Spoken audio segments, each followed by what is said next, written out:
आज मैं आपको अलंकार के बारे में अध्ययन कराऊंगा।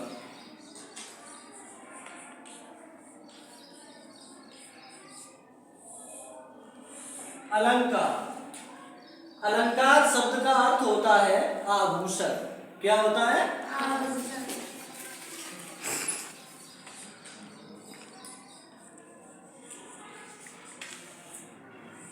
अलंकार शब्द का अर्थ होता है आभूषण। अलंकार शब्द की परिभाषा अलग अलग विद्वानों ने अपने अपने स्तर से दी है। मैं आपको उनके नाम नोट करवाएंगे, कौन कौन से विद्वान ने किस स्तर से अलंकार की परिभाषा दी है। तो इसमें एक नाम आता है भामह। क्या नाम आता है?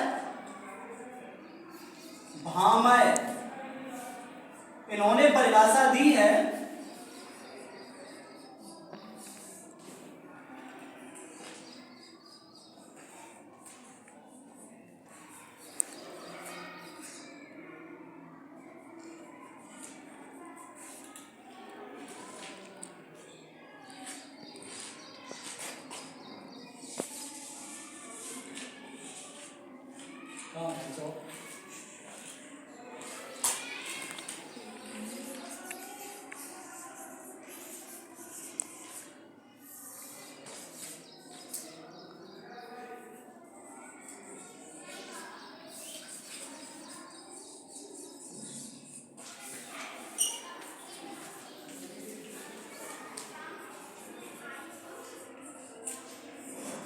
इनकी परिभाषा है न कांतमपि निर्भूषम विभाति बलिता मुखम।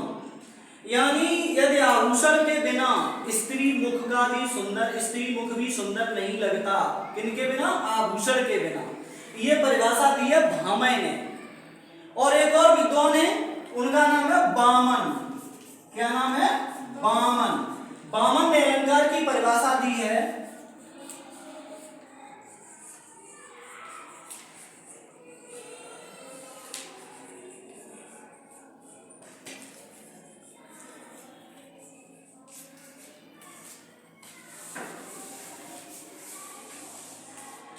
अलंक्रियते इति अलंकार। यानी इसका अर्थ है जो सौंदर्य दिलाए वह अलंकार है। जो सौंदर्य दिलाए वह अलंकार है। और एक विद्वान है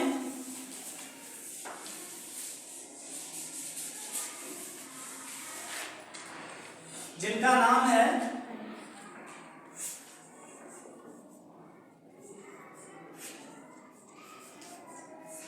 केशव दास।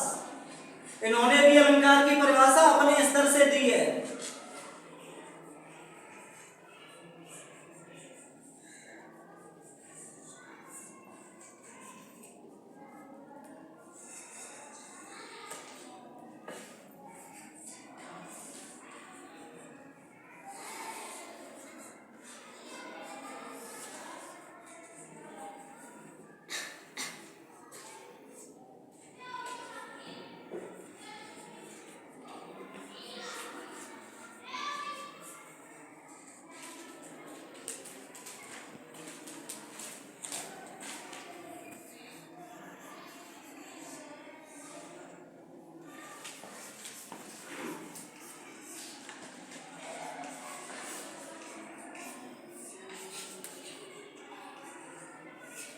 इनकी परिभाषा है जदपि सुजाति सुलक्षणी सुवर्ण सरस सुब्रत भूषण बिन न विराजई कविता बनिता मित्र। यानी कोई भी स्त्री कितनी भी उच्च जाति की सुंदर मुख वाली और सुलक्षणी हो, लेकिन बिना आभूषणों के उसका मुख अच्छा नहीं लगता।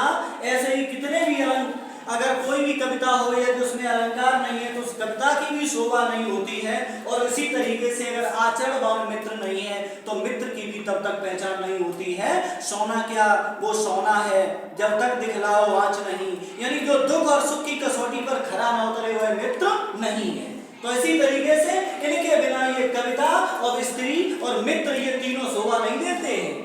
इनके सब में अलंकार होना चाहिए। मित्र में अलंकार है आचरण, बल स्त्री में है आभूषण, और कविता में अलंकार आते ही हैं। अगर उसमें अलंकारों का किसी कवि ने समावेश नहीं किया तो वह कविता अच्छी नहीं मानी जाएगी।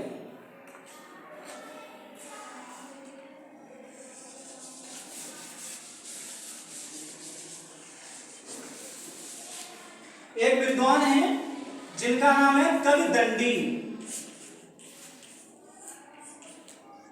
इनकी परिभाषा है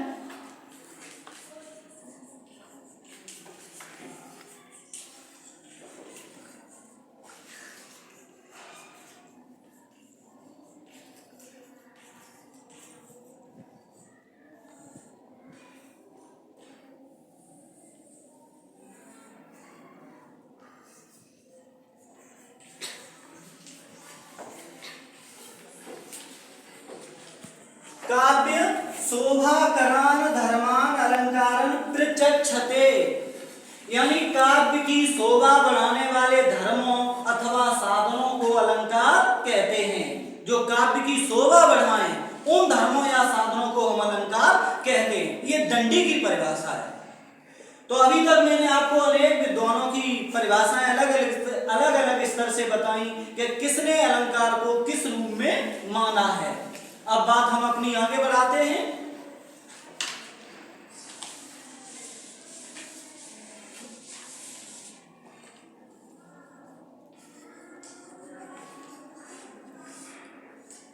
इसको दो भागों में बांटा गया है, जानते हैं आप। एक है शब्दालंकार, क्या है शब्दालंकार, और एक है अर्थालंकार।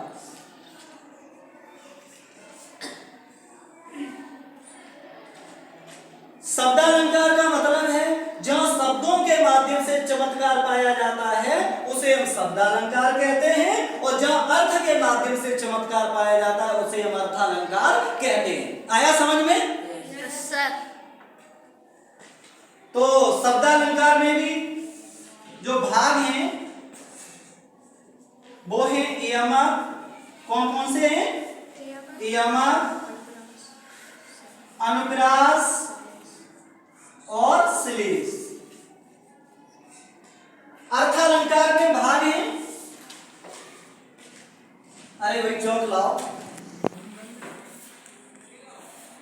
उपमा, रूपक, उत्प्रेक्षा,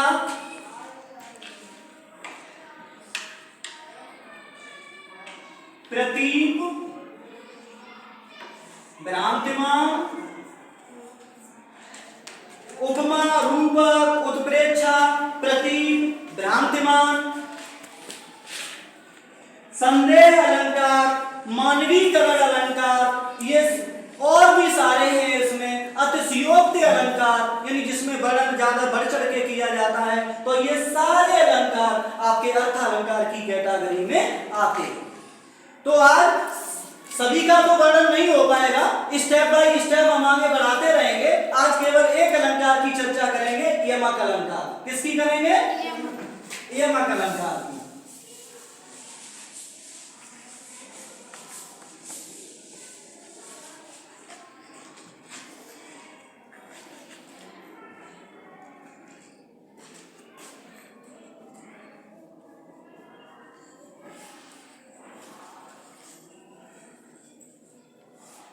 यमक अलंकार,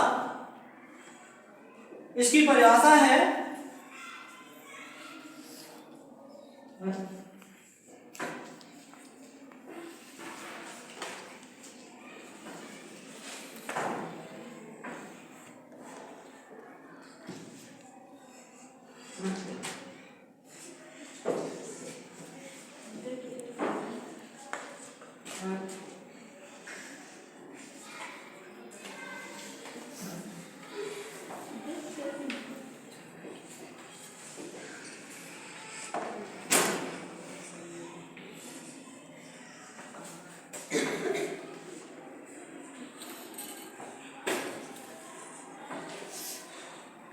मतलब है वही शब्द फिर परे, अर्थ और ही और, सो यमक अलंकार है कहे कवि सिरमौर।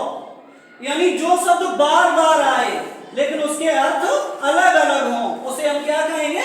यमक अलंकार। जैसे एक उदाहरण देते हैं आपको, बहुत पुराना उदाहरण होगा, कनक कनक ते सौगुनी मादकता अधिकार। यानी कनक माने सोना, कनक का अर्थ है धतूरा। दूसरा, लेकिन आपको एक नवीन उदाहरण देंगे।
उदाहरण है, माला फेरत जुग गया, गयान मन का फेर, कर का मन का डार दे, मन का फेर।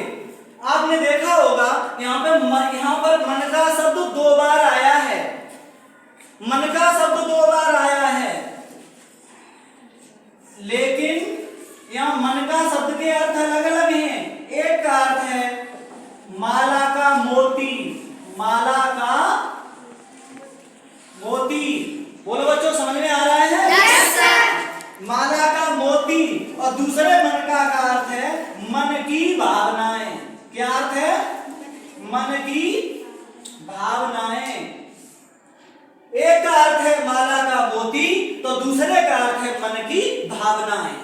तो मन का शब्द के दो अर्थ हो गए हैं। ये यमक अलंकार का उदाहरण है। आप सभी के समझ में आए?